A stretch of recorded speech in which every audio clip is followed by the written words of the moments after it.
Okay, hi everyone. Can I have a quick sound check in the chat box? Is my voice audible to all of you? Okay, great. Thank you so much, everyone. Yes, my name is Neha and I am community manager at Whizlabs. So today's webinar is on migration of database using DMS. For those who have joined us today, didn't join yesterday, I would like to introduce our speaker again. And since this session was rescheduled, I'm sure some of you were there yesterday. So yes, our speaker is Brian, who is a certified blockchain and cloud developer. He is an AWS community builder as well. And he's currently running a really cool YouTube channel and a podcast called Tech Stack Playbook. And he's the CTO and co-founder of Airblock Technologies. So welcome, Ryan. Thank you for getting on board for this webinar. Then we have Mayank, who is from the products team at Whizlabs. And you can all drop in your queries in the chat box or in the Q&A section. So for that, Brian will be answering live some of the queries and some of the queries will be answered by Mayank. So thank you so much, everyone, for joining. And yes, over to you, Brian. Awesome. Thanks so much, Neha. Hey, everyone. Sound check. Can everyone hear me? Maybe in the chat. Okay. Awesome. Cool. Well, okay, great. Yeah, I think people are messaging in the chat. Awesome. Okay. Well, I'd love to, first of all, welcome to today's training. I'd love to get a sense of where everyone's dialing in from today. So if you want to just message in the chat, I'd just love to see where everyone is coming from. One of the perks of being remote is everyone can join events. Okay, so I see India, I see Kenya. Okay, welcome everyone. Yeah, if you weren't there yesterday, nice to meet you. If you were there yesterday, great to see you again. I'm just going to boot up my presentation and I'll do a screen share. Oh, and someone just said they're from Singapore. Hey, welcome. All right. So I should be sharing my screen now. If you could let me know if you can see that, that'd be great. I'm just going to move some stuff on my screen so that I have pop-up and stuff. Great. Okay, cool. All right. Well, without further ado, we're going to be talking about database migrations today with AWS DMS. So as Neha mentioned, my name is Brian Hough. And my social handle is Brian H Hough, and my website is brianhough.com. So if you just want to connect on social media, love that. Love connecting with the tech community online. Just a little bit about me. I'm a Web 2 and a Web 3 developer. So that means I build things with cloud, and I also build things with blockchain. And I'm also the CTO and one of the co-founders of Airblock Technologies, which is digitizing supply chain in aerospace. And I also run the Tech Stack Playbook podcast, which is overall goal is to make app software and tech fun and accessible and more bring more inclusion to the tech community globally. And I'm also an AWS community builder. I do a lot of my focus is on the data and databases side. And I also have a whole story of how I got into hackathons, but that's actually how I got into tech was through a lot of learning in public, learning under pressure. And I have a lot of really great experiences with hackathons. So if you've never done a hackathon, definitely recommend it. Really great ways to get into technology and get started building apps. So today, just give you a little bit of an agenda. We're going to be talking about SQL, sort of at a 40,000-foot view. We're then going to be talking about the AWS serverless database ecosystem. Specifically out of that, we're going to be talking about RDS, which is a specific type of database from AWS, which is also a service. And then we're also going to be talking about AWS DMS, which is their database migration service solution. And then we're going to be doing an exciting Whizlabs lab on how to migrate a SQL database into an RDS database with DMS. So just to give you a little bit of a background, if you're new to SQL and you're new to sort of database types. So SQL stands for structured query language, and it's specifically made of different types of tables that are structured with fixed rows and columns. So what that means is you'll typically have sort of a primary key, but a primary table. And let's say that we're trying to track a library, right? So there's going to be readers that maybe take out books, and there's going to be books. So those, if you think of them as two different databases, you have your readers and then you have your books. So there's going to be an ID 1 who's Joe. There's going to be an ID 2 who's Sally. Then in the books, you might have one book called Stars, another book that's called Journey. So let's say that we wanted to track all of the different readers and the different books and who has what. So you'll see here under this joining table, this is mapping the relationship between these two tables. You might have Sally, who has book number 1, and Joe, who has book number 2. So that's kind of where SQL is interesting, because it's able to help you sort of have these fixed Excel spreadsheet-like tables to help you map and track your data. Then sort of kind of expanding upon this whole concept of a database, there are way more types of databases than just SQL. I'm talking RDS, which is the relational database service that we're going to be using today. There's DynamoDB, which is a NoSQL database. It's with key value stores. That's actually kind of the opposite of SQL. There's Elasticache, which is in-memory data stores with caching. There's, if you wanted to do a graph database, such as how social media accounts are tracking relationships more closely, you might be using Neptune, which is it's a fully managed graph database service. If you're more familiar with MongoDB, they have a non-relational document database called DocumentDB. There's also QLDB if you're interested in quantum ledger databases and sort of having a fully immutable quantum ledger database. Also, blockchain is a decentralized type of database, specifically focused on Ethereum for making nodes, and then Hyperledger Fabric for a private provisioned blockchain network. Also Redshift, which is for relational database management service, more for analytics. And then Keyspaces, which leverages Apache Cassandra for a database that's optimized for that type of database. So that's a lot, right? We just went through a lot of databases. And actually, if you check out a previous video, I did a whole kind of a mastermind with Whizlabs on the AWS serverless ecosystem. And we actually go through all of these databases. So they definitely have a lot of different use cases, and it gets kind of very niche down. So it's really interesting if you're interested in learning more about these. But specifically today, we're going to be talking about RDS, which is a relational database service. So really, it's a fully managed service for a relational database. That's really just what it is. But what's great about having that as a service is that it's able to help you with patching, with updating, with a lot of different, sort of the work that's done with database management. AWS has sort of extracted that work out of sort of the overall flow so that you're able to focus on scaling your database and using it effectively and not having to worry about security and patches, because they're already managing that. And it's highly efficient and also very scalable, sort of balancing top security with low cost to help you really build and scale. And they also have multiple database engines. So that's Aurora, Postgres, MySQL, Microsoft SQL Server, Oracle, and MariaDB, to name a few. So that's a little bit about RDS at a high level. And I'm actually just going to stop here if anyone has any questions in the chat. I know I'm kind of blasting through a lot of stuff, and a lot of these things will make way more sense when we actually go through the Whizlabs lab, but I'm just going to pause and see if there's any questions. But if not, that is all good. Cool. Well, feel free to use the Q&A section. And as you added, and I think a lot more people joined. Okay, great. Hey, everyone, welcome to today's training. So yeah, so let's kind of go through what the difference is. So of course you have the SQL and then RDS. So these are databases, right? Like, is there really a difference? But there is. So with SQL, for example, or leveraging MySQL Server, that's a self-managed database. So you're going to be really managing that by yourself. And that means the patching, the updating, the security, all of the management of that database is going to be on your own.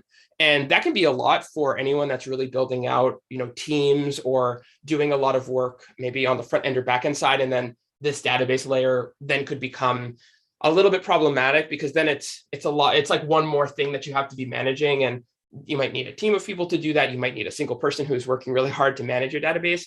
So what AWS RDS is great about is having this relational database that's as a service. So AWS is handling failovers, software updates, patches, data backups, and optimization for you, so that your database will be optimized, ready, and working, and you won't be having to worry about, all of that very, very important work that makes the database function and operate.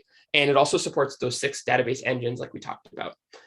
So we're going to be using AWS DMS to connect SQL to RDS, as you'll see shortly. And just to give you a little bit of a map, I kind of balance between different types of solution architecture diagrams, kind of having a 1, 2, 3, 4, and then having a whole map. I just think personally, I'm a very visual person, so that helps me a lot. But just to kind of go through all of this at a high level, MySQL, right? That's structured query language, and that's going to be what our database will look like. I just have a little bit of a screenshot of a table that I created before. So then part two, we're going to put SQL into EC2. So EC2 stands for Elastic Cloud Compute. That's where the C2 part comes from. And this is basically compute service that we're renting from AWS. So we rent virtual machines for cloud ops from AWS. So we don't actually have to build out all of the infrastructure and all of the hardware. And it can get very, it can be costly, but then also time consuming of managing the hardware of the server. But thanks to, an ecosystem like AWS, you're actually able to just rent space from virtual machines that are ready for you to use. And we're going to be putting a SQL database into a MySQL server, and we're going to be running that on EC2. Then we're going to be using AWS DMS, which is the AWS database migration service. We're going to be migrating the SQL database to RDS. And this is a fully managed service. And you'll see really how this works. It's very quick. It's very secure. It's really great. And then that's going to help us basically pipe our data from the MySQL server into RDS, which is the relational database service, or RDS for short. So it's going to be really easy to build, implement, and scale thanks to the framework of RDS as a database. So just to give you kind of more of that solution architecture diagram. So we're right over here, right? We're going to be logging into the AWS Management Console, which Whizlabs provisions for us, thanks to their hands-on labs. We're then going to be building within an AWS cloud region. We're then going to be building within a private cloud, a virtual private cloud, or a VPC. And then within the security group, we're going to have this EC2 instance running a MySQL server, and that's going to be here. We're then going to be creating an instance of RDS as our database.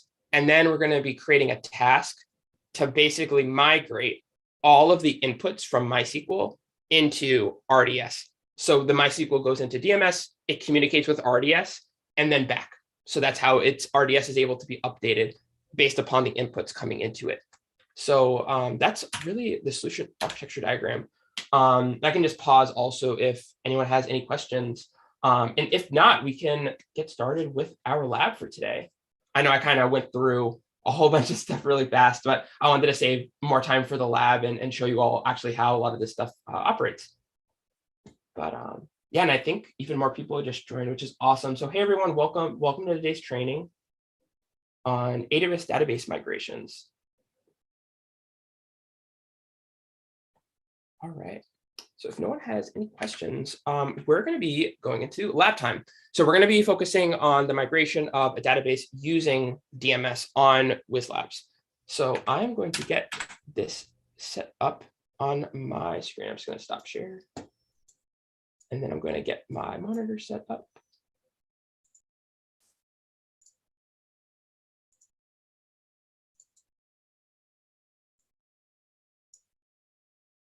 All right. I just reshared my screen. Anyone want to just message in the chat if you can see?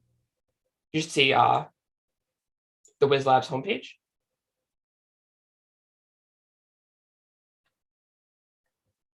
Okay, perfect. Okay, thanks, Frank. Appreciate it. So, okay, so we're on the homepage of Whizlabs. So what's really great about it is I'm a huge fan of their platform. So they break it down by different categories based upon what you want. So cloud computing, Linux, Java, big data, blockchain.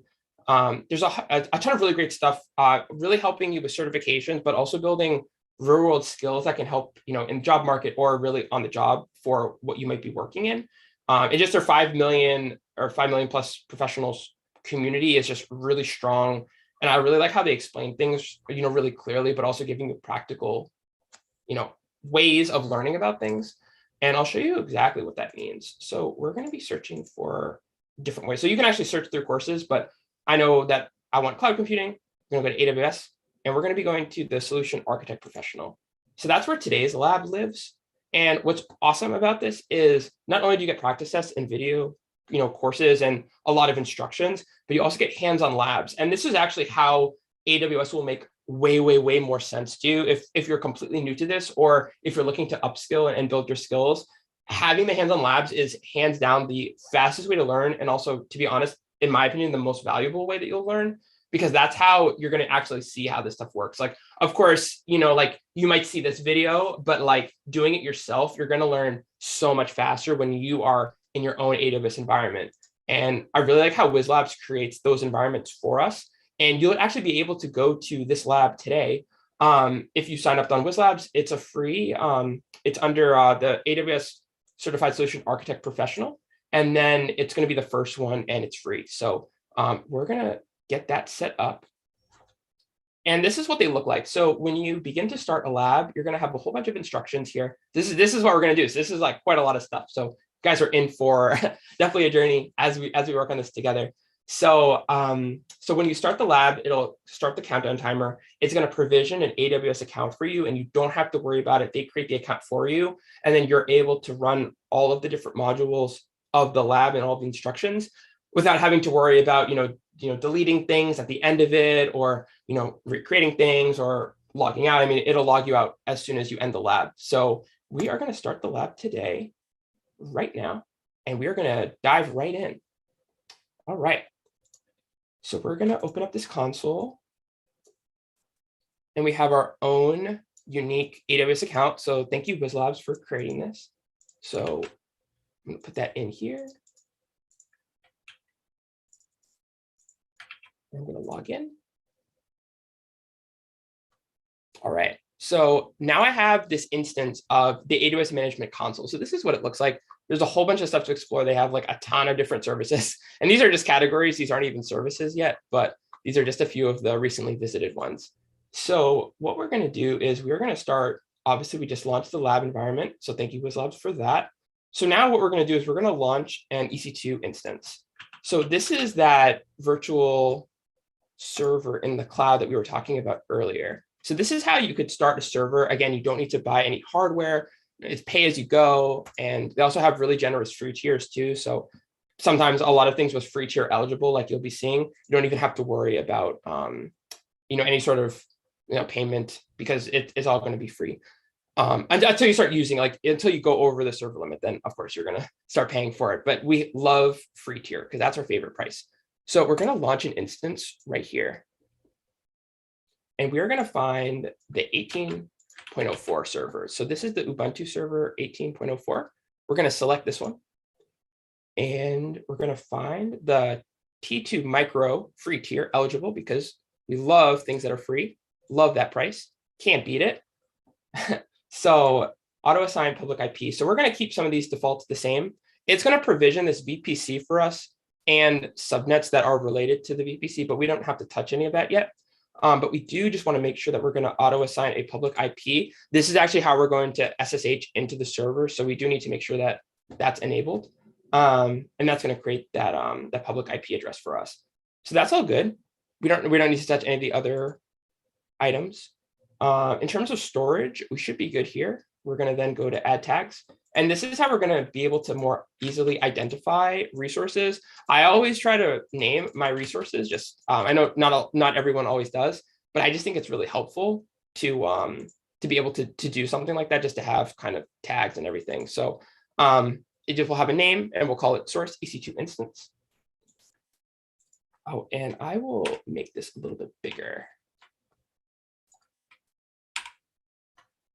Okay, I just made it a little bit bigger. Thank you for that.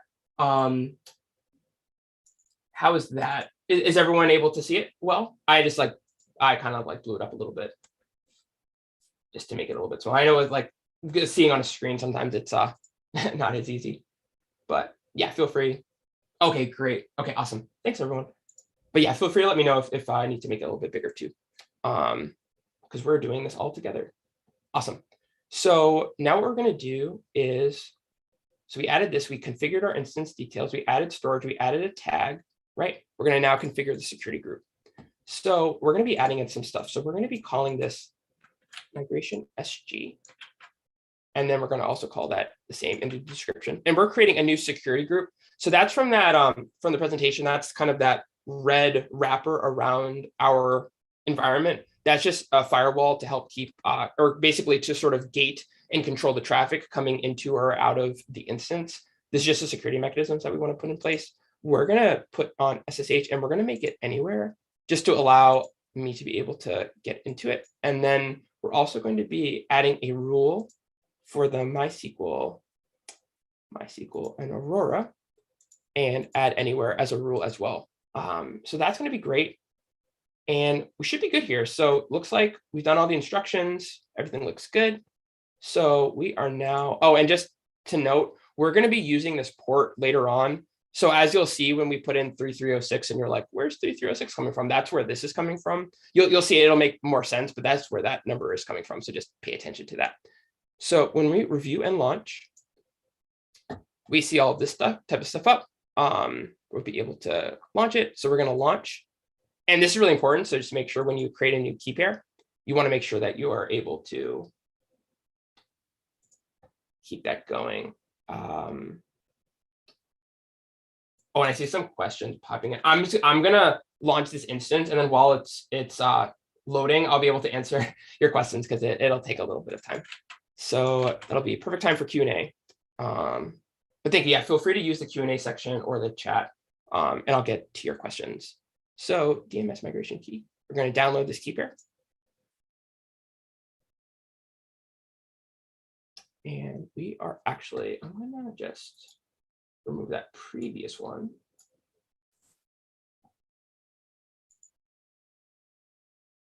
And now I'm going to save it here.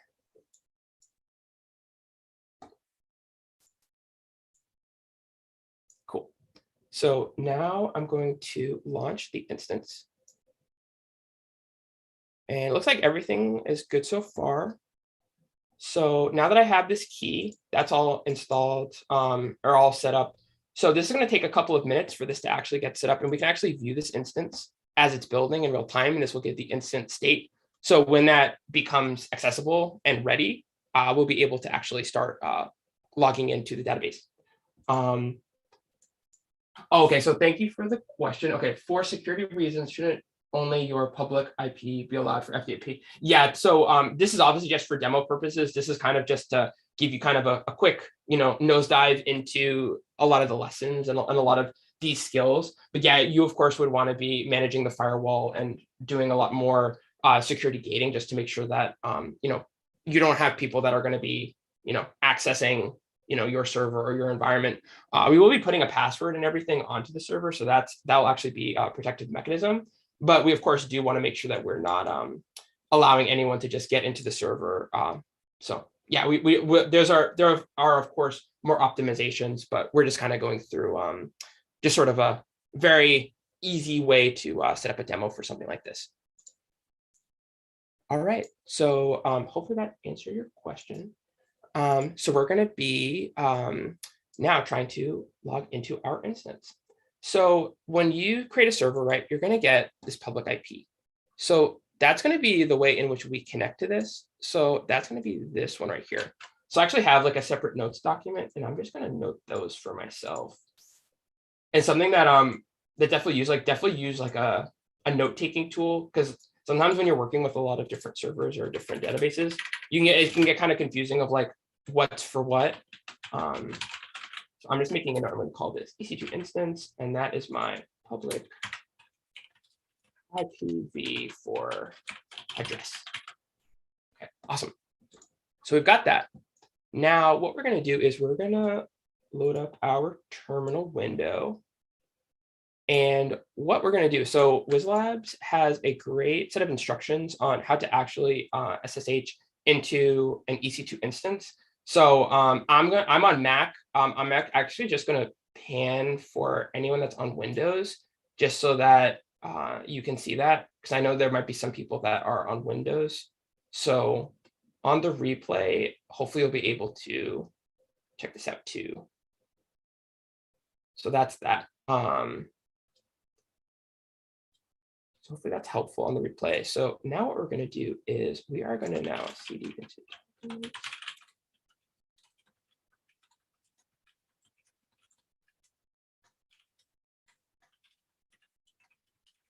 So this is where I saved that key. So that's where this lives. And you might notice that there's .cer, .pem. They're interchangeable. So just in case you ever see like documentation on AWS and it talks about PEM, it can be kind of confusing. but .cer and it's just certificate, and then PEM, it's the same thing. So what we're going to do is we are going to say chmod 400, and then we're going to call this file. And now what we're going to do is we're going to ssh. We're going to call this file. And then we're going to call Ubuntu. And we have to actually do that if you're wondering why I'm doing that. It actually mentions that since we're using an Ubuntu server, you have to use Ubuntu instead of EC2. So that's just why I'm changing that. So then we do @ and then we plug in this public IP. I'm actually going to make this go down just so that I can still have access to the terminal. So we do that. And I'm just going to make sure that all of this stuff looks good, but I think it is. So we SSH, we use I tag with the certification and Ubuntu, and then this. So this is going to say basically for like ECDSA key fingerprinting, I'm going to say yes. And then we add that as our permitted listed this. So what's great about this is now we were able to completely get into our server. Yes. Oh, let me make the server window a little bit bigger.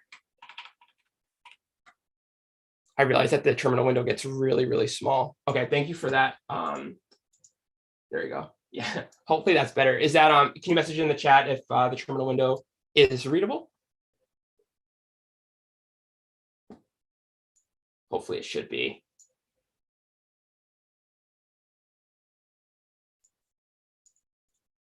Yeah, I think we are good. Okay, cool. Yeah, let me know if anything comes up and you need me to make it bigger again. Okay, cool.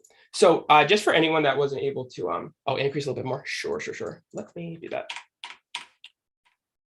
There we go. Okay. Hopefully that's like super big now.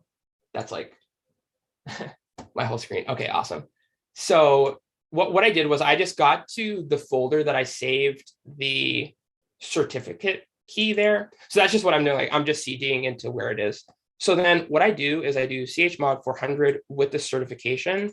That's just making sure that my system knows that that's what the key is. And then I SSH with the I tag using this file into my Ubuntu server with this public IP address. So then when I do that, it's going to basically try to fingerprint it. And then are you sure you want to connect? I say yes here. And then that's how I'm able to now connect into this. So now I'm logged into sort of this Ubuntu server. And now I'm going to be able to do way more stuff with it. So I'm going to put this to the side window. And now we're here. So that's where we're able to now basically leverage our server. So what we're going to do is we're going to now start installing a bunch of stuff. So we can do sudo, and now we're sort of in this home route. We're now going to do apt get update y. So now it kind of looks like the movies in a sense. So this is installing all of these different packages to help us update our server. So you'll see a lot of stuff with security with Ubuntu.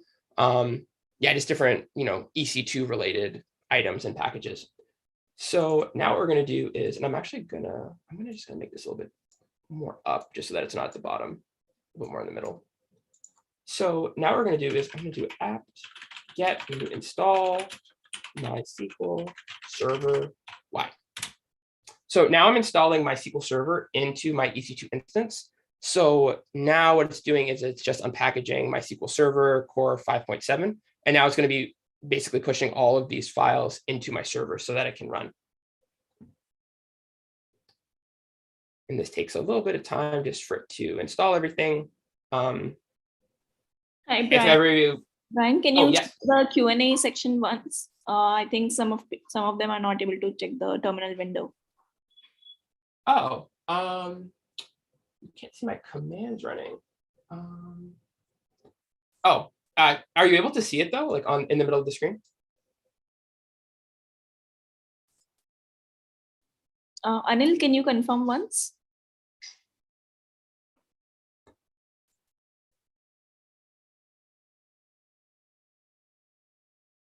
Yeah, or maybe you could message in the chat. I don't know if you're able to comment under a question.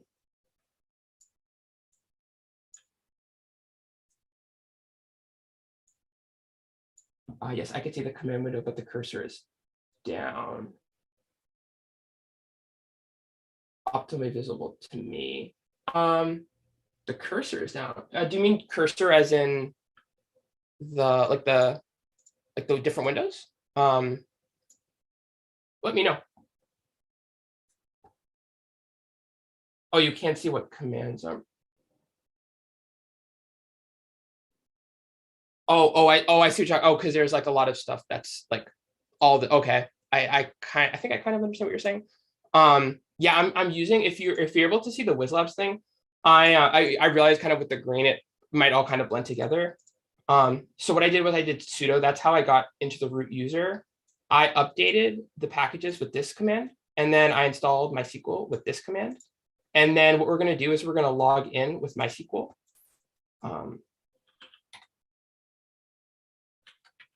So we're going to do MySQL u root and then p.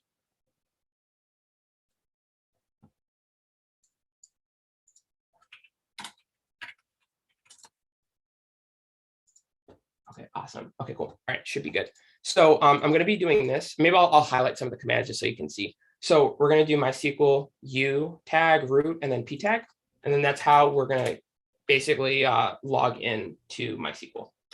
So now what we're going to do is we're just going to keep this empty. We're going to press enter. And now we are in MySQL. So that's great. So now what we're going to do is we're just going to exit out of this. So exit and then semicolon. And it says bye. I always think that's kind of funny. It like tries to talk to you. And I don't know if you find any of that funny. I kind of do. Okay, anyways. So now what we're going to do is we're going to try to set the password for our root user. So we need to stop this instance first to be able to do that. So we're going to do etc init d MySQL and then stop. And now it's going to be stopping MySQL as expected. And now it's there. So now what we're going to do is we're going to make a directory to basically put our tables and stuff in. So we're going to do mkdir run MySQL d. So I'm going to be running this. So this is obviously like make directory var run MySQL d. And then what we're going to do is we're going to change ownership of that directory. So change ownership MySQL var run MySQL d. So this is just the command you can see. So change ownership MySQL to var/run/MySQL d. Enter that. And then now we're going to start using MySQL. So MySQL d, save, skip, grant, tables, add. So now that's, these are just the functions. Then we have to press enter just once. And now we're there. So now we're going to see something similar to the screenshot in the lab. Now what we're going to do is, I'm actually just going to move mine around a little bit. Okay, cool. So now we're going to connect to MySQL with this root user. So now what we're going to do is we're going to do MySQL. And now we're here. So now this looks familiar, right? We had the MySQL with the caret. So now what we're going to do is we're going to now update our root user. So what we're going to do is we're going to do update MySQL user set authentication string null where user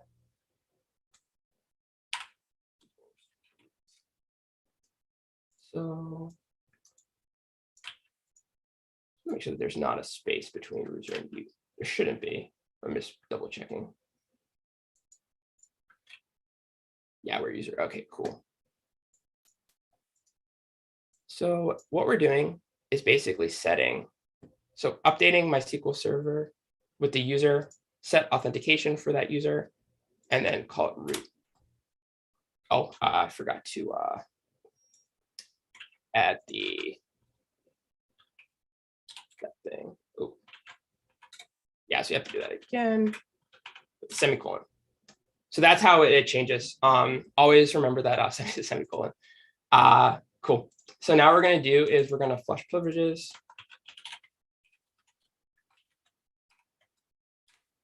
And then that's all good. So basically this means that like one row is affected. Now it's all good. Now we're going to do the same thing with the password. So we're going to do alter user root. We're going to do @ localhost identified here. MySQL 5 source 1 2 3. That's that. So now we've just set the password to be that. And that's all good. Now we're going to say flush privileges. And now we're going to do exit. Cool. So now what we're going to do is sudo MySQL. And that's how you stop it. And then we're going to press enter.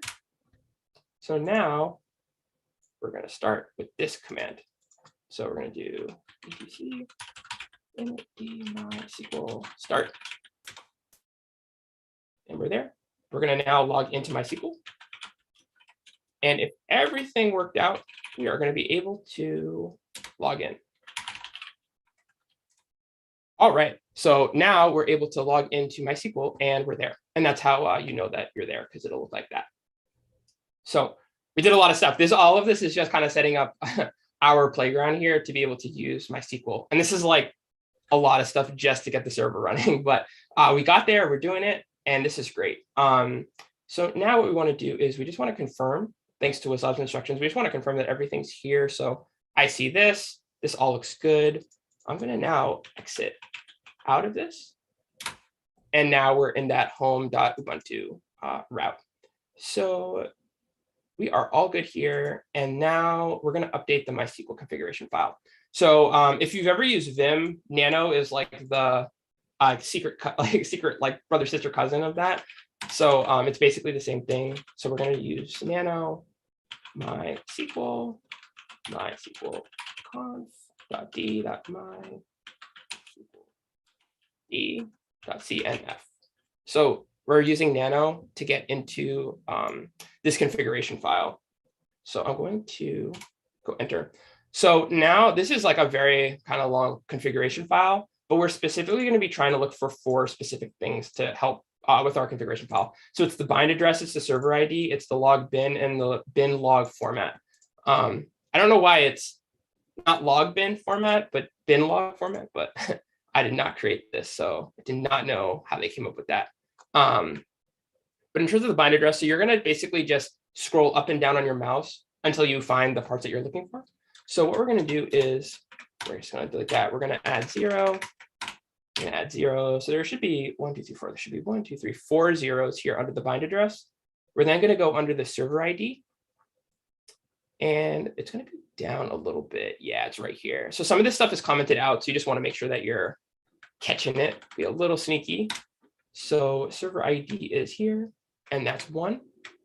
We then have the log bin. We want basically the log bin here. So we're going to uncomment this out. And this is sometimes a visual reference is helpful, but we want to have this. So we're going to delete some of the stuff that is not relevant.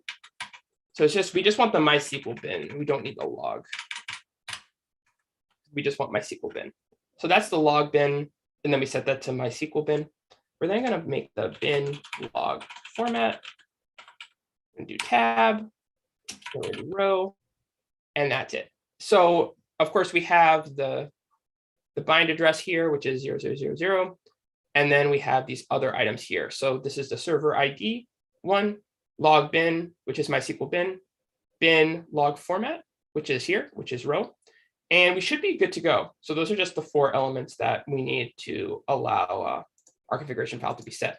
So what we're going to do to save this, we're going to do Control X and then Y, and then we're going to press enter. And then that's how you save this. And I'm just going to run this again, just so you guys can see what I did. So you can log in, you can basically run that same Nano, go into the file, and you'll be able to see that basically everything is the same. So we changed that bind address, and then we scroll down a little bit.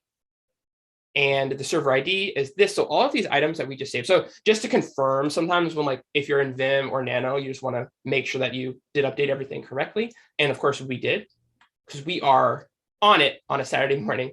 So I'm going to do Control X out of this because we already set that up, which is great. Now we're going to restart the server. So etc.init.d/MySQL restart. So this is just to restart to reconfigure the configuration file so that it recognizes exactly what we're doing. And now the database is properly configured. Whew, okay, so now we're going to take a little bit of a break from command line. We're going to now go back into our great AWS Management Console. So we're going to create an RDS instance. So again, if you remember from before, RDS is the relational database service for creating a relational database. I'm actually going to move this to the left just so it can make a little bit more space.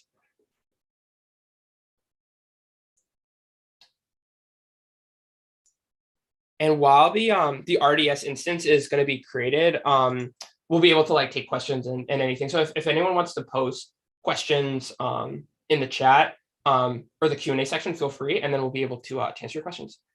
So what we're going to do is we're going to create a new database, which is RDS. So we're already in the right environment.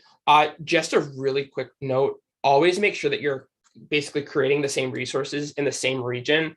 I remember when I first started with cloud, I somehow like it defaulted to Ohio East 2. This goes back a year, but I put something in like US East 2, which is Ohio. And then I also configured something in US East 1, which is Northern Virginia. And of course, the resources couldn't like talk to each other. So that's just a thing that you definitely want to make sure. You can set up ways for regions to work together, but if you're pushing same resources, it's like significantly easier if it's just in the same region. Otherwise, you'll run into issues. So just a quick point on that. So we're going to create a database under RDS. And what we're going to do is we're going to go through all of these commands. So we're going to do standard create. And it makes it so easy to just provision a relational database. It's like so easy. So we're going to do standard create. We're going to click MySQL, which is right here. We're then going to keep the version the same. So 8.0.23. We're then going to switch this to free tier because free tier is our favorite price. We love free things. So under the database instance identifier, we're going to try to find that. So that's right here. We're going to change that. Instead of database 1, which isn't really a fun name, we're going to call it MyDB instance. And then the master username, we are going to change that to, instead of admin, AWS RDS user. And then this password we're going to use here. So this will allow us to get into our RDS instance. So that's great. So what we're going to want to do is, actually, I'm just going to make sure that I copied that. The only time that you're able to set that password. So I just want to make sure that I'm putting in the right one. Cool. So now what we want to do is we want to set the instance class for this database. So it's going to be the burstable T2 micro. So that's pretty much the default one. We should be good there. Under general purpose SSD, that's all well and good. Allocated storage is 20, so we're not going to change that because that's set. In terms of enabling storage auto scaling, we're just going to unclick that because that'll actually make the server do way more things and can run into cost there. Under virtual private cloud, so VPC, remember that wrapper that we had? I want to say it was the purple wrapper in the solution architect diagram. So this is that VPC. We've already created this. So this is the one we're using for all of our resources. The subnet's going to be the default. And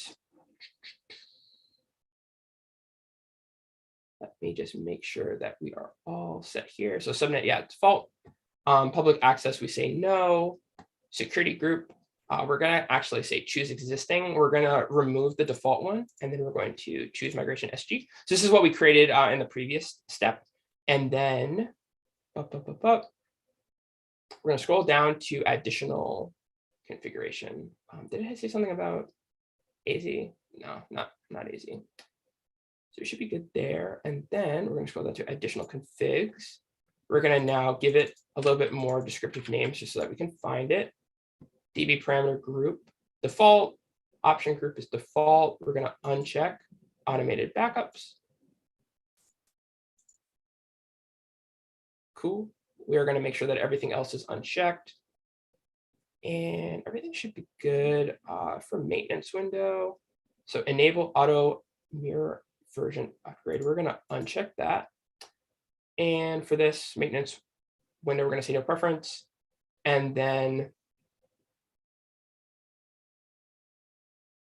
we are then going to make sure that that's unchecked. So enable deletion protection, that's unchecked. Cool. So there's like a lot of steps you have to make sure that you kind of provisions properly. And this is that free tier that I told you all about. So it's available for 12 months. And then it allows you like 750 hours of RDS on a single availability zone, 20 gigabytes of SSD storage, and then 20 gigabytes of automated backup. So this is really great to be able to just get started and be building without needing to worry about costs right away. So I think that's like a really great way to kind of have like a sanity check before you like launch something. It's a little bit, can rest easier at night knowing that you don't have to worry about just getting billed like some crazy bill, unless you're doing something crazy, in which case you might receive a crazy bill for that. So what we're going to do is we're going to create this database, and now it's going to start creating this. So what you'll see here is it's going to now update, and it's going to say creating database, my database instance. So that's here. And it's going to start actually having its status change. So now it's starting to create it. And I'll start answering some questions from people before I go. And I see someone message about the burstable classes. There is a documentation. I'm actually going to try to find it right now that kind of breaks down some of these types of classes of servers.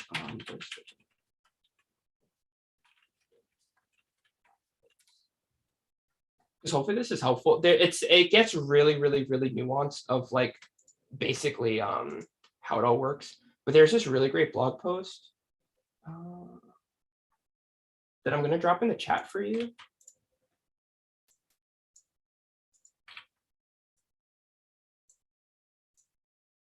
Okay, cool. And I'll also, I realized I messaged it in the Q&A section and it closed out. I'm just going to message this for everyone, and I'll also post it up here. So just so that we can kind of like go through this a little bit just while it's creating, save some time. Yeah, so let us just search for burstable. Yeah, so there's 3 specific types of instance classes. So there's standard, memory optimized, and burstable. To be honest, like I definitely would recommend going through the AWS docs to kind of understand exactly what the options are and how they differ, because it's really important to understand like exactly what you're doing. So like for example, like if you need to be running a lot of server power, there's like a T3 medium instance that's different from a T2 micro instance.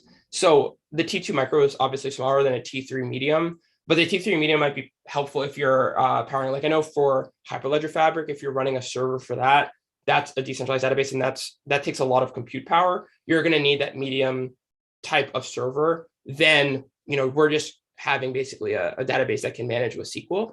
That's very different than running, an immutable blockchain network. So that's kind of where like this burstable will be a little bit different. So hopefully you can see this up here. And it just leverages performance. So I'll just leave this up on the screen just in case that's helpful for any of you, but it gets very nuanced. So I would definitely maybe just like do some research into like specific use cases, because that's where like this blog gets down into like the weeds of like when it's needed and then also when it's not.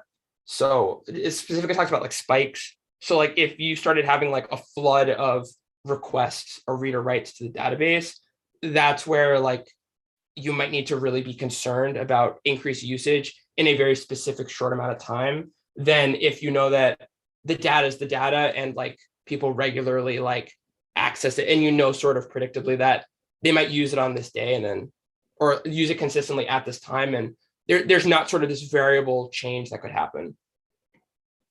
But yeah, it's just for managing spikes. But that's really just the main thing. So hopefully that's helpful. But let me know too in the chat if that's helpful to answer your question. But yeah, let's keep the conversations going, or the questions going, because this is going to take I think a couple more minutes.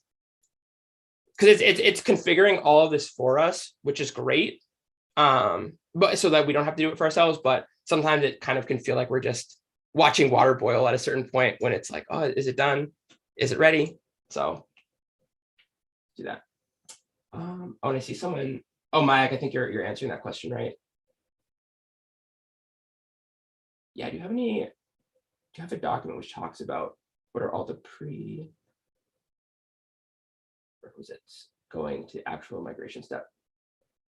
Inter-migration methods. Yeah, so there's going to be a lot of stuff that if you are studying for the certification professional or the certified solution architect professional certification, it dives into a lot of this type of stuff. We're obviously covering just one section of it, but as you sort of do more certifications and do more training in AWS, you'll be focused more on those like for like actual migration steps if you wanted to do like something for like on-prem into serverless or that type of stuff. This is obviously for demo purposes. And yeah, and we also we have a quiz. We'll do the quiz in a little bit, maybe over the DMS setting up that instance, because that does take a lot of time. So Sneha, let me know if that's cool, because that that could be several minutes. So, but yeah, so our instance in RDS is all set. So we're now going to go back to this lab. We still got time. We're like flying through this. We're like over halfway done. Awesome. Okay, cool. So this is all set. We now have this instance. So what's going to be important for us is when we have now this RDS instance set up. So we now have this endpoint, and I'm actually going to copy this endpoint just so that I have it, because we're going to be using it in a little bit. So I'm going to say in my notes, so RDS instance, I'm going to say endpoint is that. Awesome. So it's all running. Everything's great. Now we're going to be setting up our third tool, which is the database migration service. So we're going to go into the top. We're going to search for DMS, or you could type out database migration, but DMS will also come up. And I'm just going to move this visually into the middle just so that we start thinking about, we have this EC2 instance, we have DMS, and then we have RDS. And DMS is sort of this glue between both of these services. So we're now here under migration transfer. Of course, we're still in Northern Virginia. We're now going to create a replication instance, and we're going to start configuring basically this whole instance in the dashboard. So what we're going to do is we're going to give it a name. We're going to call it my replication instance.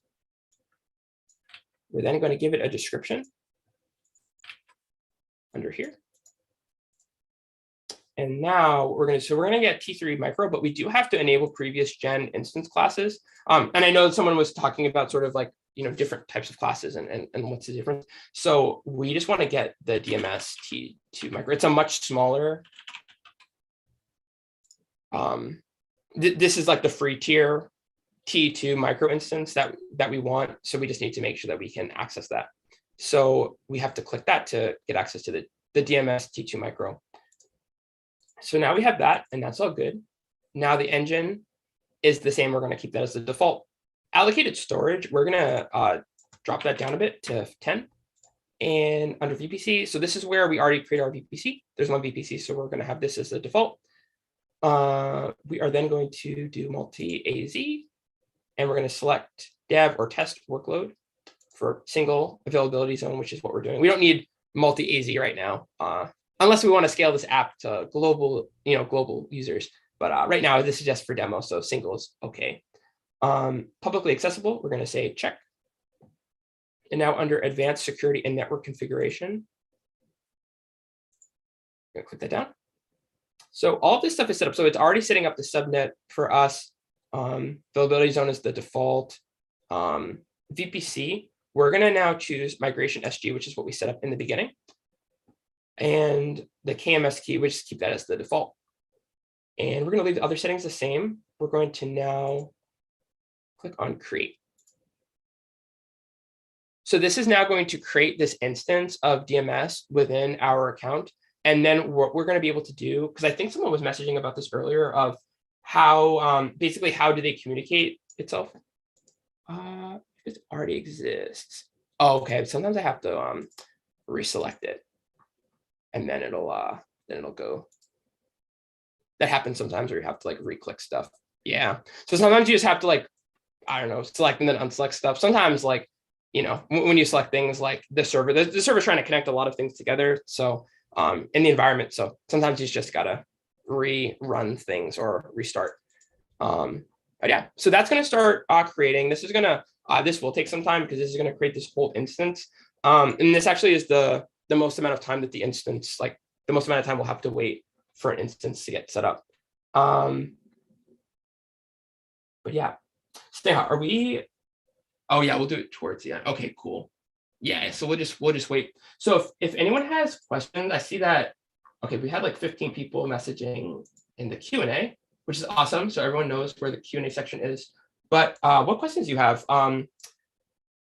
We can just try to pass some time while the instances are running. I feel like if we didn't have Q&A, this would be like prime time for you to like go and make yourself a nice cup of coffee, or several cups of coffee. That would be about the time that it would take for this to all be set up. So if you have coffee, it's definitely the time, or we can virtually have coffee imaginarily. But yeah, thank you everyone for showing up today. This is awesome. We have like a really good attendance. This is really great to see. And hopefully this is interesting for all of you, and you definitely experiment and check out more of the labs, because there obviously this is just the first one in the set for the certified solution architect professional, but there's like so many, you guys, like there's so many different things, like creating a user pool for Cognito. Personally for work, I've been doing a lot of stuff specifically with Cognito to connect to Google OAuth, which I set up a couple of weeks ago for my company, and then using like APIs with Lambda. So that's if you want to do like step functions. On my YouTube channel, I did a whole tutorial with another AWS community builder. His name's Tom. And we did this whole kind of mastermind on how step functions can get set up. And we used Lambda as an API to connect to that. Amazon Guard Duty, very important. EC2 events and CloudTrail. Redis cluster with Elasticache. AWS Elastic Beanstalk, if you're interested in starting to create applications or sort of full stack apps, that's really important for that. And adding a database to that type of environment. Blue and green deployments and DynamoDB. If you're interested in actually getting started with building an app on AWS, there's a framework called Amplify. If you're familiar with Google Firebase, it's kind of like that. And then it actually provisions a DynamoDB, which is a NoSQL database for your application. And then you can build a REST or a graphical API to interact with the database. So again, like we're doing RDS, which is a relational database, but then there's also DynamoDB, which is NoSQL. So it kind of depends on what you're looking for. NoSQL can be really good when you're building kind of fast with REST or graphical, because it has that key value pair association. So it's really easy to see. On that note, I'm just going to take a quick water break. I just realized I've been talking for a while. I have not had any water yet.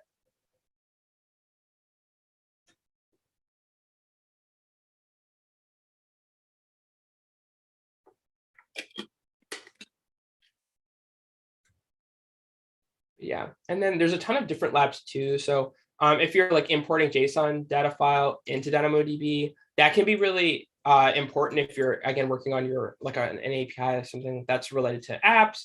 But that's just related to this certification. I mean, they have like so many other different types of courses. So under the training library, under AWS, all of these different certifications have all their different types of labs. So I'd say if you're getting started in cloud, I'm not sure exactly.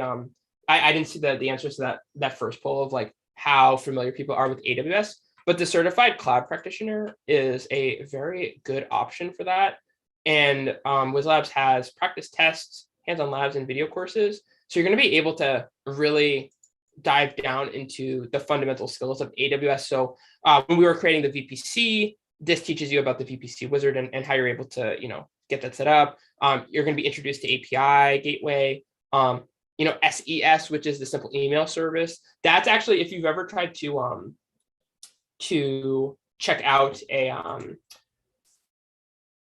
like if you've ever like updated your password, and then how like it'll say like click on this link and then update your password with that. So that's actually how Cognito, which is the auth system for AWS, that's how you'd be able to communicate and connect SES, which is emailing, to Cognito to enable your users to get emails when they update something related to their authentication, for example.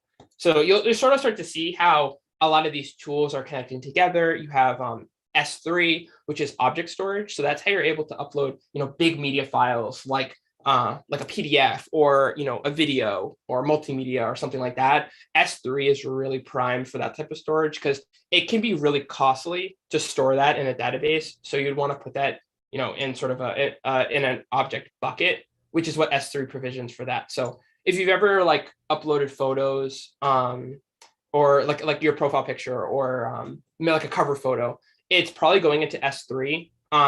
If you've ever like uploaded media in a blog, that's where those images will be stored in S3.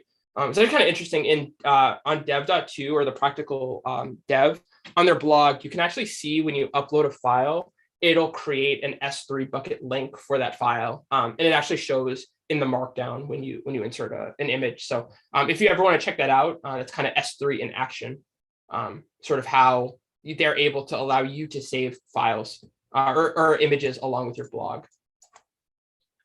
And I'm going to actually try to pull up Whizlabs YouTube, because we have the previous webinar on databases, and that's really helpful as well. So I'll definitely drop that in the chat if I can get it.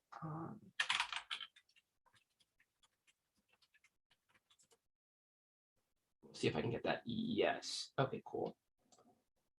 I think it's here. Oh, there we go. I see it. Cool. I'll share that. Oh, okay. Thank you so much for sharing that. Okay, I'm gonna post that in the chat. So this is databases.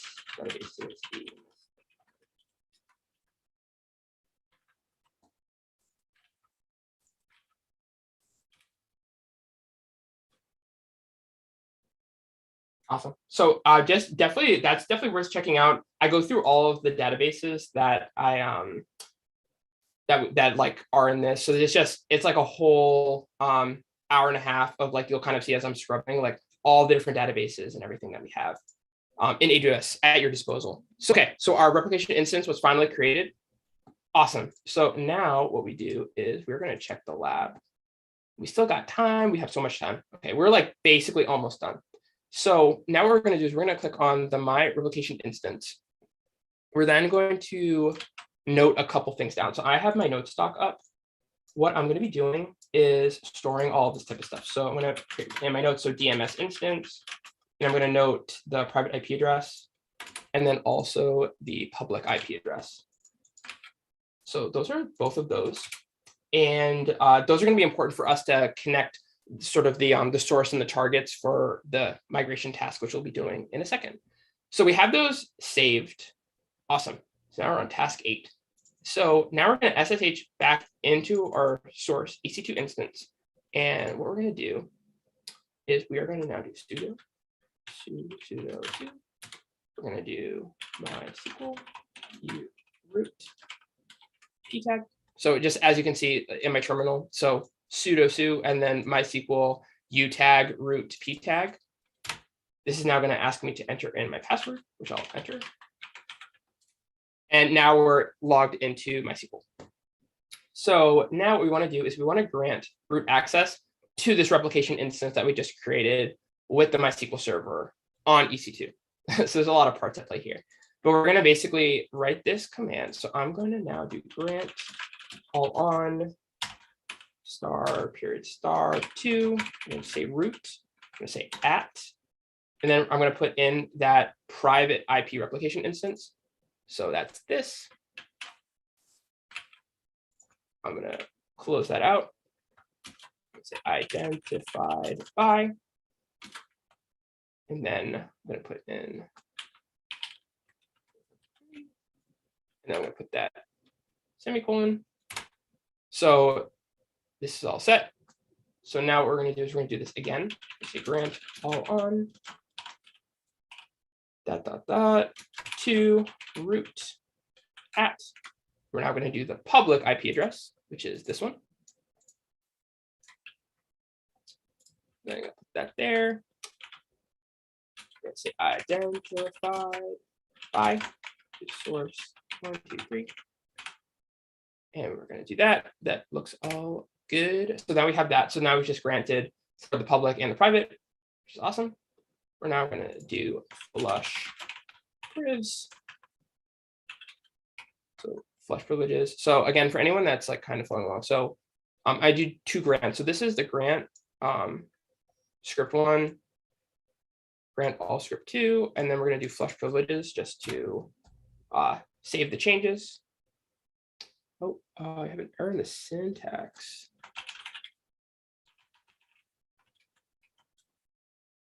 Okay, there we go. I think I missed one. Oh, I missed the I.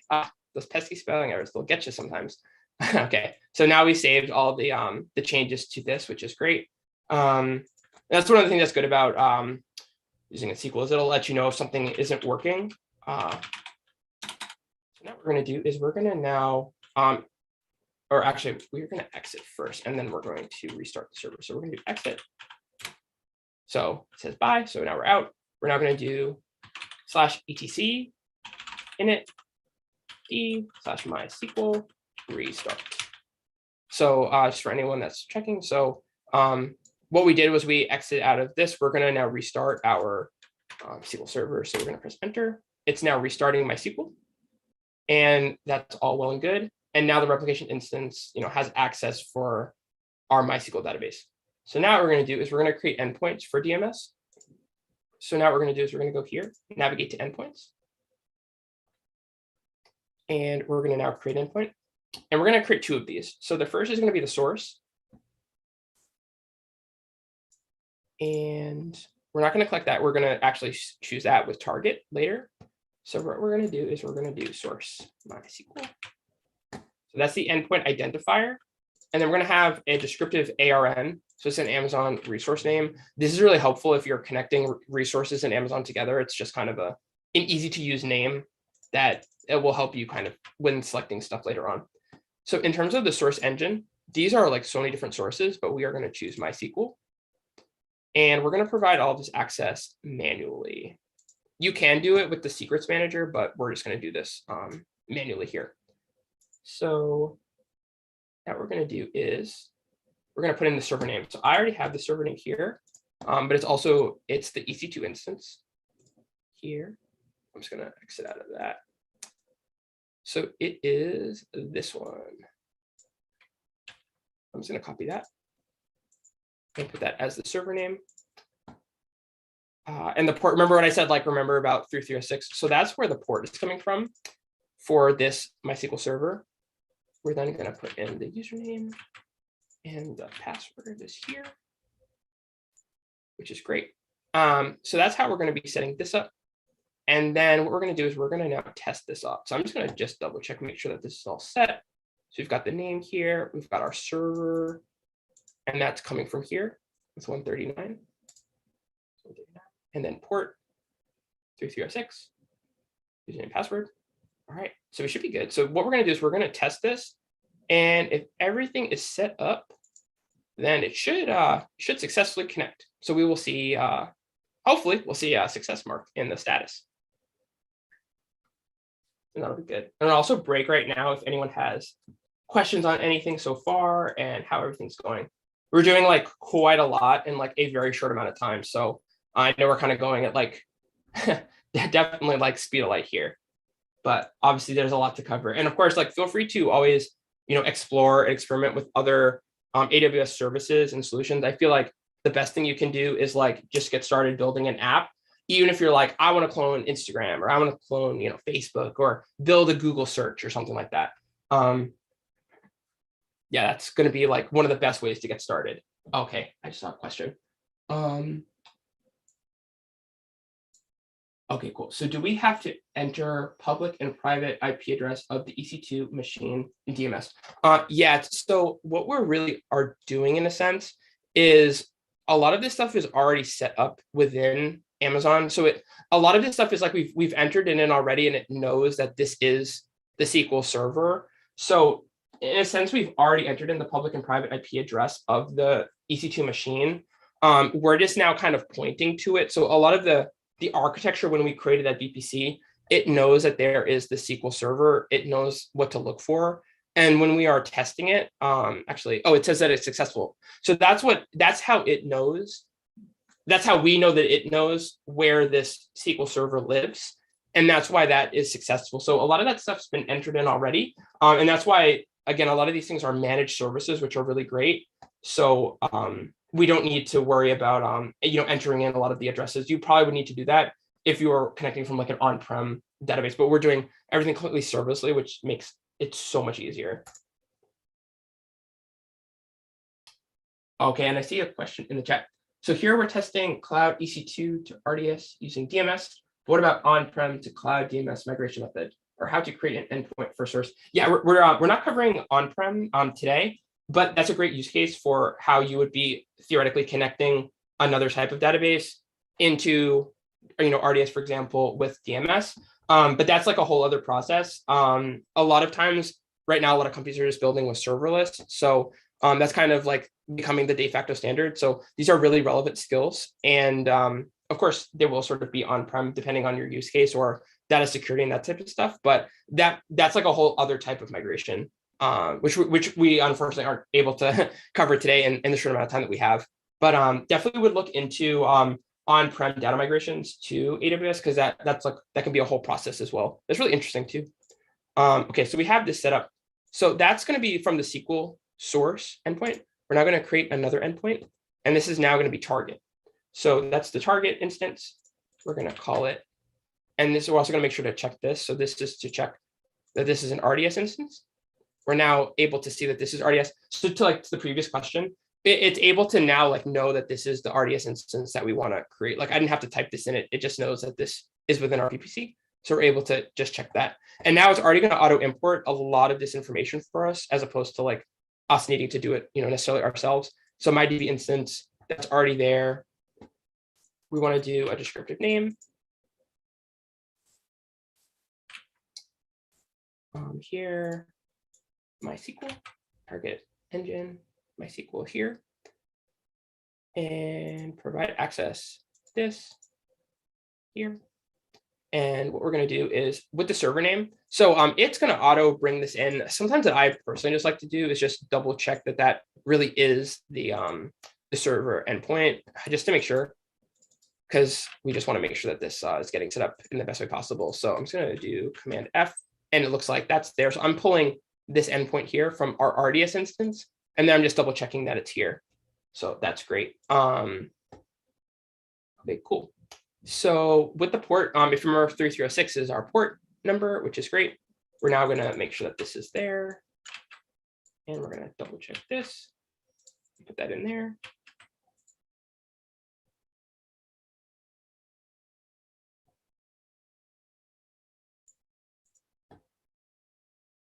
And cool. Okay, so that should all be set. Now we're going to just make sure that I can actually unselect that. So this all looks good. Yeah, target engines, MySQL, provide information manually. We're all good there. So we're going to now test this endpoint. And that'll do the dropdown. So again, we're in the same VPC. The location instance, my location instance. This is what we created, in the previous step. So now we're going to run a test. And we're also going to hope that this connects. So if this connects, then we're going to be able to run the migration fully, because it knows the source and it knows the target and it knows how to connect them together. And as you'll see, it's actually kind of cool when you're actually able to have the databases communicating with each other. So definitely worth checking out.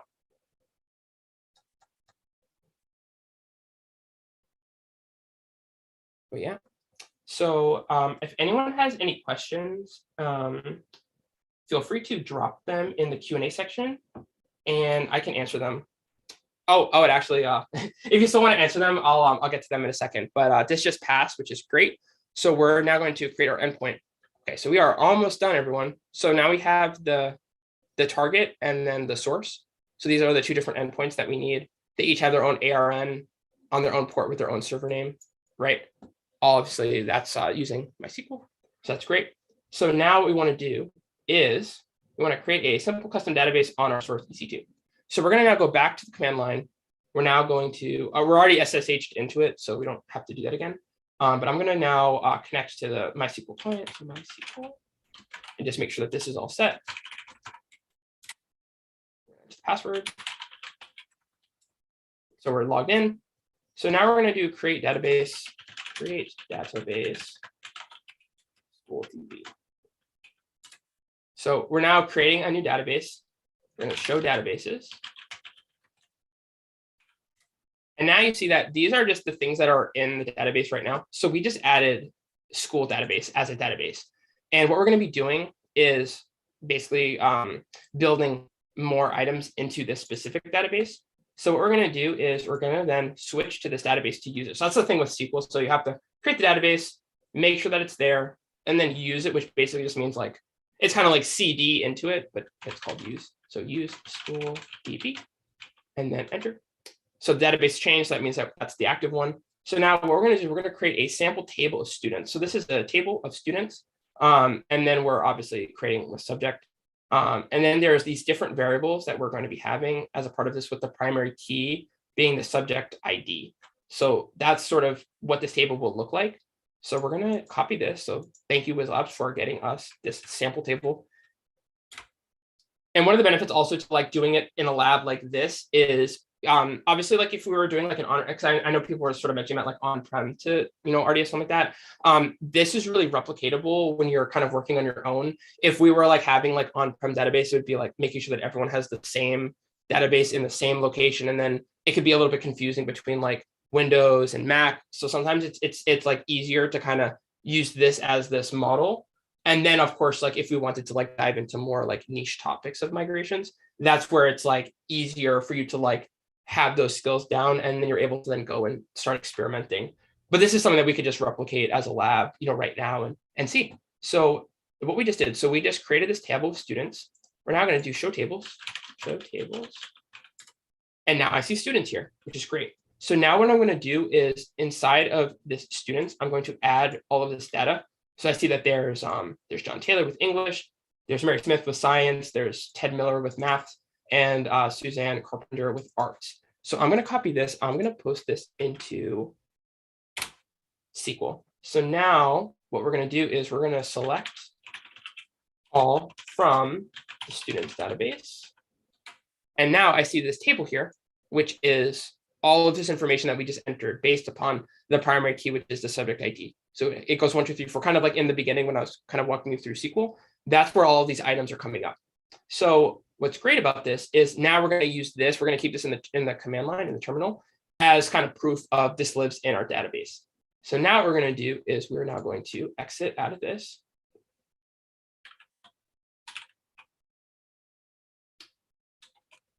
Actually, I think we can still do sudo su. Oh no, sudo.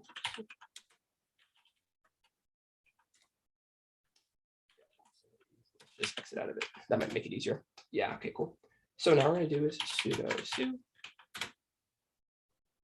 Here. So now we're going to connect to our RDS instance running on this below. So we're going to do MySQL H. We're going to do the RDS instance. So we're going to go back to RDS. We're going to get the instance endpoint, which is this. Oh, whoops, I pasted it too quickly.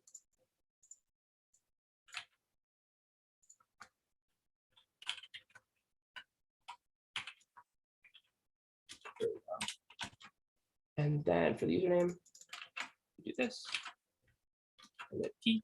So sometimes if you have like an extra space, it will it'll not let you do that. So I'm gonna try logging in. MySQL. Those spelling errors will get you every time with an extra space. Yeah, you have to be like super precise, otherwise that won't work. So MySQL with H, we have this endpoint here. We have login with the user with the username, and then we're putting in the password afterwards. So we're going to put in, and now we're logged in. So now what we're going to do is we're going to show databases, and now instead of being logged into SQL Server, we're signed into RDS. So what we're going to do is we're going to do show databases here, and what you'll see here is where's school database, right? Like where is that? So this is the completely different database. We have not set up the migration for this yet. We've just created the instance for it, but that's why school DB isn't in here yet. So that's why it's up here in here, but we don't have it in here yet. So we have to actually import it, and that's why it doesn't show up. So what we're going to do is we're going to create a migration task from RDS or from DMS. So we're going to go back to the DMS in the management console. So we're just switching back from, command line back to AWS Management Console. We're going to create a database migration task.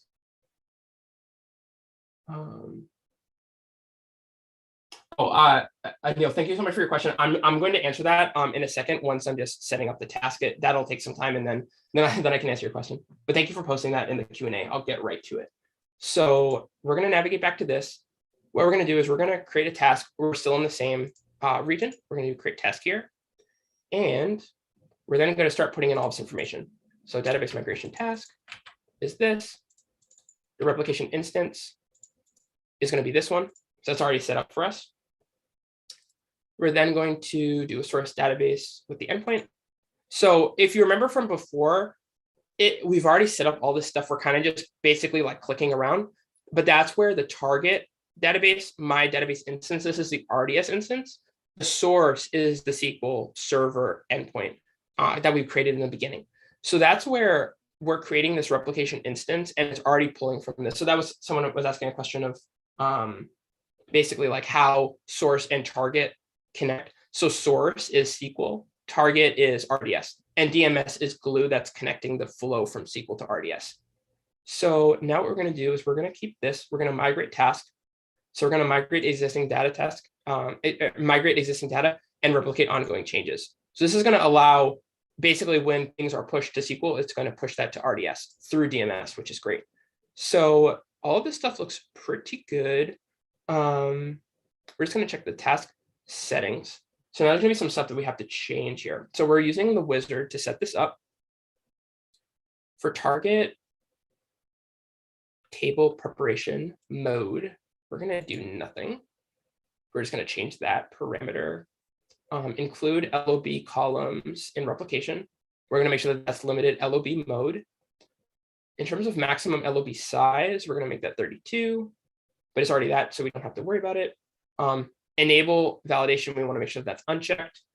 And we want to enable CloudWatch logs uncheck and leave advanced settings as default. Then under table mappings, we're then going to add a new selection rule. So this is actually how it's going to know that we're specifically selecting the school database. So we're going to enter a schema. We're then going to use the parentheses icon, and then we're going to say school DB. Then in table, we're going to say students. So we're going to be taking from the school database and then including students in that. And then that's why the action is include. So we're taking school DB and then we're putting in students. So everything else should be good. We're then going to create a task. We're not going to have to worry about any of the other defaults. Those are all well and good. So we're going to create that task. And now it's going to be creating. Okay, so I'm going to answer questions. Okay, cool. Okay, thank you. Okay, people are posting questions. This is great. Okay, thanks everyone. So can you explain how to migrate only delta/change data from source to target? Yeah, I can actually try to give a little bit of a visual, but hopefully that last step maybe sort of showed you a little bit of that. But basically there's DMS in the middle, right? SQL, or actually I think I'm reverse for you. So SQL is here, RDS is here. So when we have the SQL server, we're setting that as the source of the database. We're then going to use DMS to migrate to the target, because target is what we want in RDS. So that's sort of the flow of the information.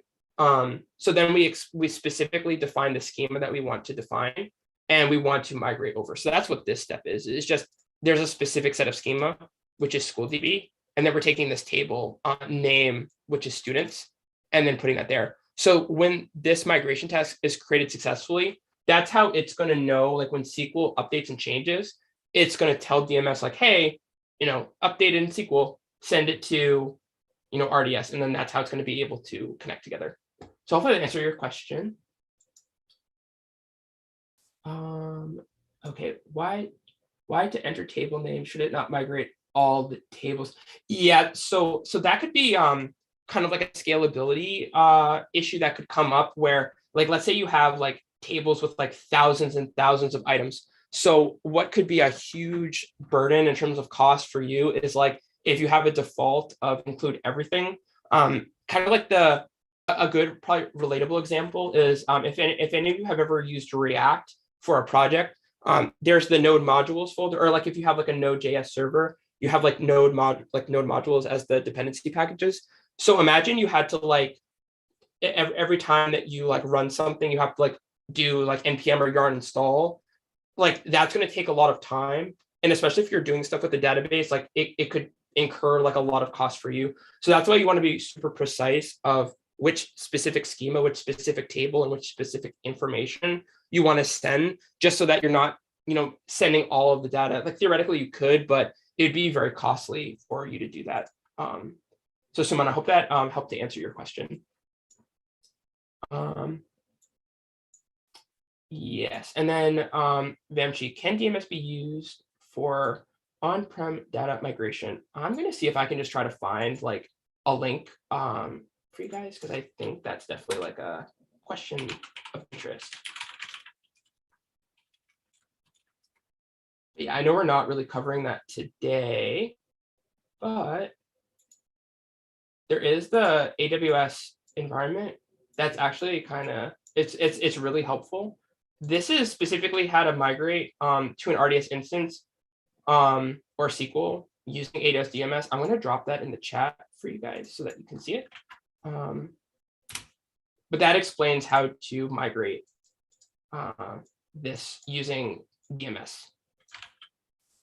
And I know obviously we can't cover all of this today, but hopefully that gives you a little bit of insight into how an on-prem migration could actually happen. Okay, cool. So it looks like this all set up and loaded correctly, which is awesome. So we are like almost done, everyone. So now what we're going to do is we see this here. This is all checked. Now we're going to already be logged in here. We're going to basically run this again. I mean, we're already logged in here. So I'm just going to basically run this again. Okay. So do you see just what happens? I'm going to make the command a little bit bigger. So we're already logged into this RDS instance. We showed databases before, but that is before we did the database migration task, connecting the source, which is SQL, to RDS, which is the target. So before, schools DB didn't show up, but now it's there. So if we actually go into it and we try to use it, it'll actually, so we changed the database. We're now going to do show tables here. And now the students is there. So then if we select all from students, all of this data is now in RDS. So this is the same table that we had before, where when we were like inserting all of these items into the table, this was strictly in the SQL server. But now what we're doing is we're able to validate that this all exists in this, and it wasn't in there before. And we didn't log in or log out or anything. So now this all happened instantly. And now we're able to see that wasn't schools DB in here, and now it's there. So that's pretty much it for today for specifically how we set that up. We created the EC2 instance, and kind of just to like reiterate. So we created this EC2 instance with the SQL server. We then set up an RDS instance, which is going to become our relational database. We then created a database migration service instance to then connect source, which is EC2, to target, which is RDS. And then we created a task to then connect our DMS together, or sort of these different points in the database together. So that's why these endpoints are really important here. So we always have a target and a source. And then when we do the database migration task, that's how we're able to then get this set up. And this is happening like lightning fast. This happened within, like a split second.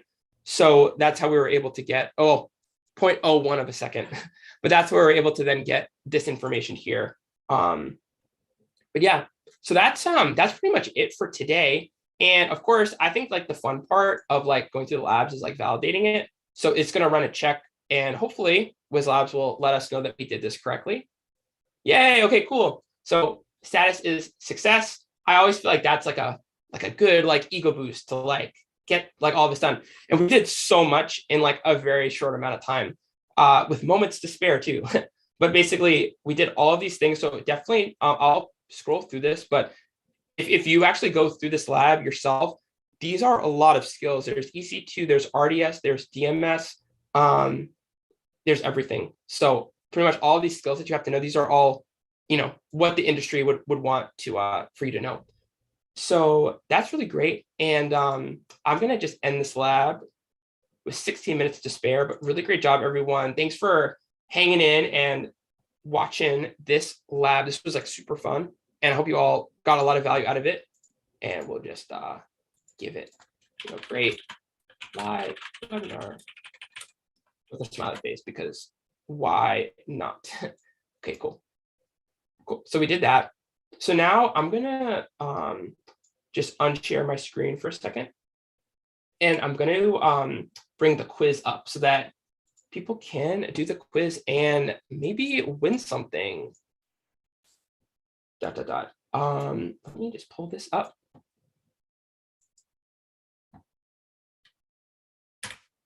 But yeah, so I'd love to hear in the chat, like, if everyone like found that interesting. I know that there's like quite a lot of stuff that that we went through today, but this was really awesome. And I think this is like, definitely like go through this lab yourself on Whizlabs. Like it makes it really easy for you to just, go and do that. But we covered kind of a lot in a very short amount of time. So really hope, you get to even like dive into this yourself. So I'm going to share my screen here. All right, cool. Can everyone see my screen? Hopefully you can, because this is how you're going to get some winners here. Okay, awesome. So I'm going to message everyone. Cool. So we're now going to go through the quiz. So, Sneha, do you want me to go through you go through that part? Yeah. Yes. So I think it was a great explanation, Brian, and I'm so happy we didn't come across any technical issues today. So it was a great explanation, and I think I really hope the attendees could, get value out of it. So before moving ahead with the quiz, I would like to tell our participants that there will be 5 questions and 5 winners. So for each question, whoever answers first will be the winner for that particular question. So it's like fastest fingers first. So brace yourselves for it and be ready for all the 5 questions. So those 5 winners will be getting a free video course or a practice test of their choice from Whizlabs. And if you are not a winner, unfortunately, so there are some special discount codes for you as well.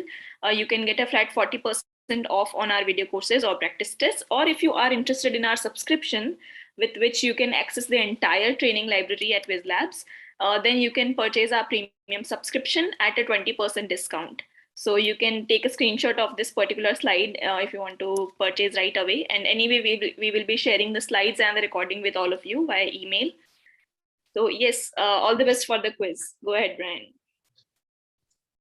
All right. Okay. Who wants to win some stuff? Okay, let's do it. So first question. Question number 1. What does SQL stand for? So is it specific quantum library, spatial query linearization, structured query language, or signature query leverage? I forgot to add one thing here. Please use Q&A section to answer your questions, because in the chat box, we won't be able to track. Please use the Q&A section, and that's how we'll figure out the winners. For each question, you can use the option. Like for question 1, if the answer is option A, then write 1A, so that we know which question you've answered for. Okay. And say how you'll be tracking the people that write in the answers. Oh, I think you're on mute, but yeah, I think that was, you said okay, cool.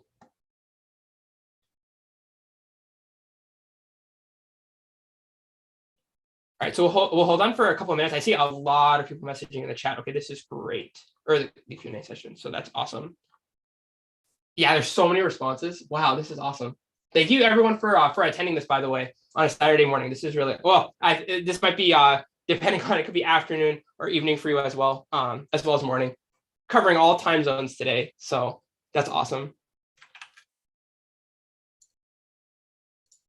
But yeah, I love the participation.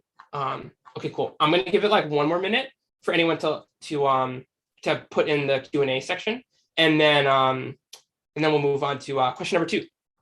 But I love the participation. You all, like, I love doing these live trainings. This is so much fun.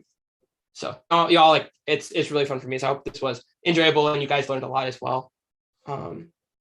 Cool, let's give this like 10 more seconds and then go to question number 2.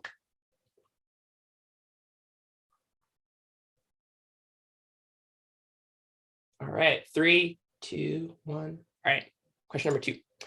Okay, all the following are benefits of AWS RDS except for what? So A, a fully managed database service. B, AWS manages the software updates for you. C, you have more time to focus on innovation. Or D, it is a self-service database with no support. Which one do you think is the answer for which of the following are benefits of AWS RDS except? So in other words, which of the following is not a benefit of AWS RDS?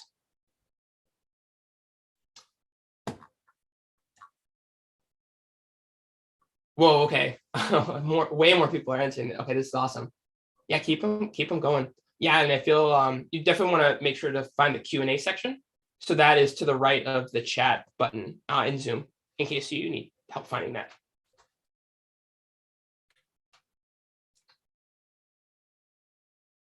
Yeah, this one might be a little bit more challenging than the first one. Kind of tried to make them get a little bit increasingly more difficult. So hopefully this isn't too difficult. But I'll give this one more minute for everyone that looks like they're messaging in the chat. And hopefully people are excited to win some stuff. I feel like I would be excited to win to win some stuff on a weekend. Always fun.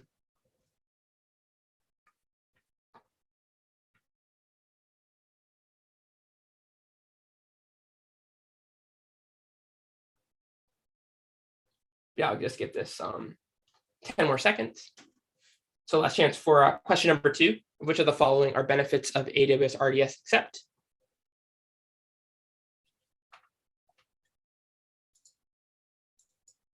Cool. All right, moving on to question number 3. Okay, which AWS tool helps us with a migration? Is it A, DMS? Is it B, DynamoDB? Is it C, QLDB? Or is it D, Keyspaces? So message in the Q&A section, which of these tools you think helps us with a migration. And to give you a hint, we used one of those today on this call.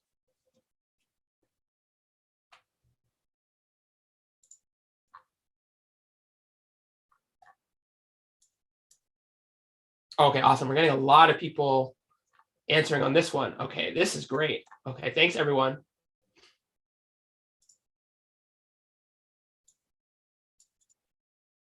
Yeah, a lot of great answers here. Perfect. So then again, just which AWS tool helps us with a migration? Is it DMS, DynamoDB, QLDB, or Keyspaces?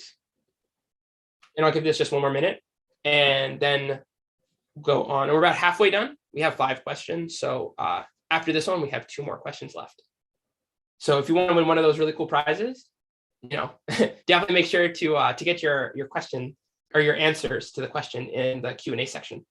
But thank you everyone for participating here. This is awesome. And who doesn't love to win free stuff, right? Like that's awesome. And thank you, Whizlabs, for doing this. I know that's always really fun to do live giveaways and everything. Always so fun. Okay, cool. I'll give this just like 30 more seconds for people, and then we'll move on to the next question. But thank you everyone for participating. This is so awesome to see you all still hanging in here. This is awesome. We went through a lot of stuff today, so you all did an amazing job. And hopefully you guys get to test out this database migration lab, the hands-on lab in Whizlabs as well. So I know I had a blast going through it too. All right, I'm going to move on to question number 4. So question number 4, what does serverless mean for an AWS database? Is it A, we must complete paperwork to run the server? B, everything runs on our own personal supercomputer? C, we need to buy our own physical servers? Or D, we rent computing power from AWS's servers? So which one do you think is the answer to what serverless means for an AWS database? Oh, and I see a lot of people are messaging in the chat, in the Q&A sections. That's great. Thanks everyone for getting your answers in. super fun to see everyone rushing to put all their answers in. And yeah, not giving any spoilers, but a lot of people are getting these answers right. So I guess hopefully this was a helpful webinar and you all learned a lot, because it seems like a lot of people learned a lot of stuff today. So that's great. Great job, everyone.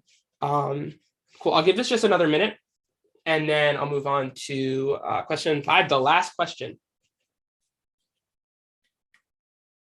So if you want to win one of those cool prizes, definitely make sure to get your answer in the Q&A section. Okay, and even more people are answering now. Okay, cool. Yeah, who doesn't want to win one of the giveaways? I know I would. Cool. All right, I'll move in 5, 4, 3, 2, 1. All right, moving on to question number 5, the last question. Okay. Question number 5, what does AWS RDS stand for? Is it A, relevant differential standard? Is it B, relational database service? Is it C, reference daily support? Or is it D, regulated differential standard? So which one do you think is what RDS stands for, its acronym? I see a lot of people messaging in the chat, in the Q&A. That's great. Y'all are rock stars. Y'all know. I'll learn so much today. This is great. Cool. I'll just give this one more minute, and that'll round out the quiz.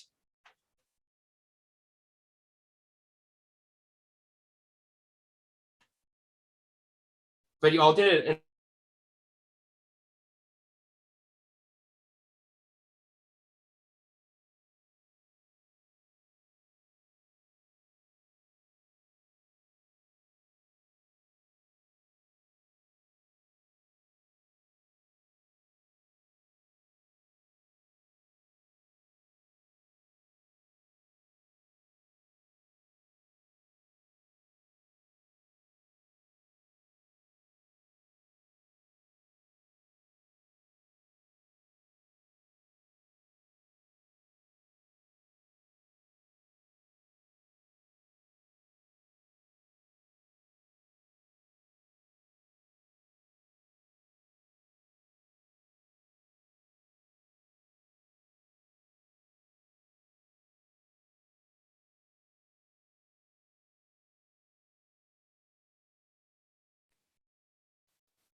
Okay, looks like some technical issue came again, and I think Brian will be joining again.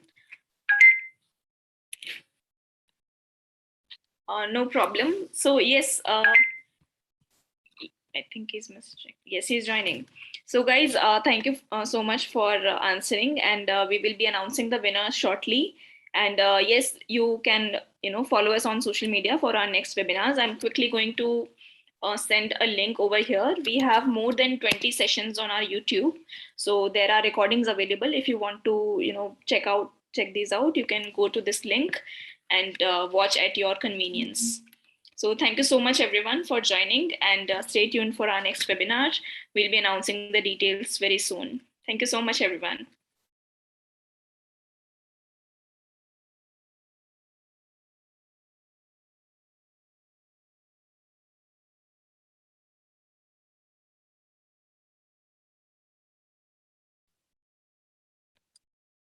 Yes, Brian is back.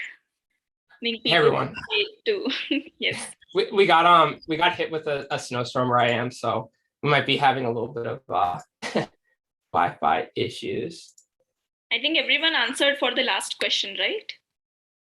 Yeah. I think everyone was there. Yeah, I still see all the responses. Okay. Ooh, 102 responses. This is awesome. Yes. Great job, everyone. And I just love the participation. It's awesome to see everyone, being a part of this and learning alongside. So how should I go next slide to the answers, or? Yes, you can disclose the answers, Brian. Okay, cool. All right, and here they were. So awesome job, everyone. These are all the answers. So question 1 was C, 2 was D, 3 was A, 4 was D, and 5 was B. But amazing job going through all the questions. And it was awesome to see all the participation. So great job, everybody.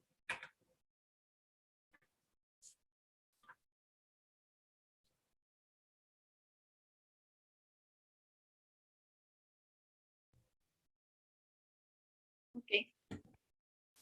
Yes. If anyone is interested in joining us by video, we can have a quick picture with all of you. So you can raise your hand and we will promote you to panelists so that you can turn on your camera. I always love how you guys do that. It's always so much fun.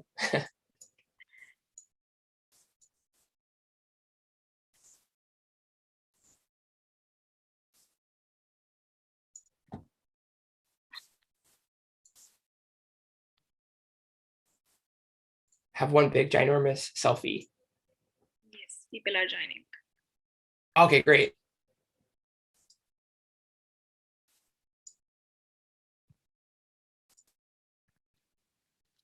Hello, hi. So nice to see all of you. Hey, everyone.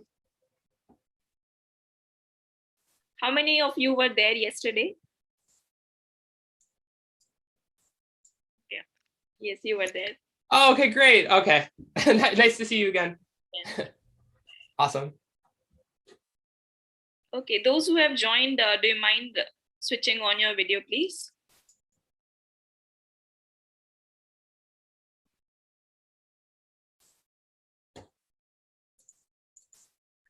Okay.